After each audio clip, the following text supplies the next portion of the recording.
Hi, I'm Ben Young. And I'm Sean Webb. And we're personal trainers here at Surge Health and Fitness. And for this week's Facebook fitness tip, I'm going to be talking to you about powerlifting and how to incorporate it into your current routines. Now, being that it's a fairly complex subject, we're going to break it into 3 videos. This one will be about the deadlift. Now, powerlifting is all about moving weight with good form. If the form breaks, then the lift does not count.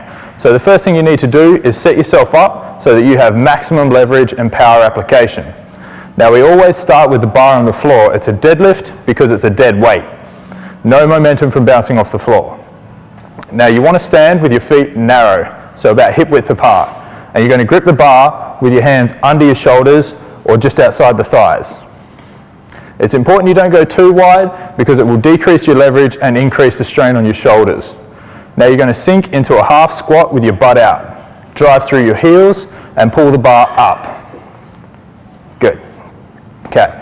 The main mistakes I always see people make when they're doing the deadlift is not keeping the bar on your legs. The further away the bar is, the less leverage you're going to have, and it will increase the strain in your back. Also, people letting their shoulders hang.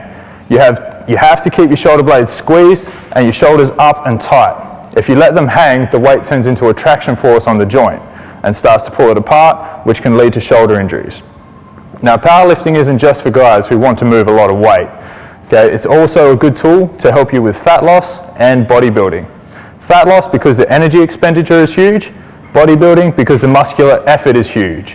When it comes to the powerlift itself, I wouldn't change anything for either goal. I recommend doing multiple sets with low reps. So 1 week you might do 10 sets of 2, the next week you might do 7 sets of 3. But you don't want the reps to go higher than 6, maybe 7. It's all about lifting a heavy weight, which also means that for the power lift, your rest is going to be high. I recommend 4, maybe even 5 minutes. If you jump in too early, you won't get the reps you want and you're just going to shortchange yourself. Now, back to fat loss and bodybuilding. The difference comes with what you do after the power lift.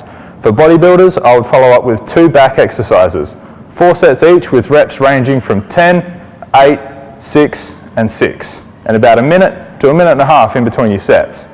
For fat loss, I would recommend following up with 2 back exercises, 4 sets. Okay, you're going to go 2 sets of 10 and 2 sets of 8. Keep rest at 45 to 60 seconds, then top it off with some interval training, which has been covered in a previous video.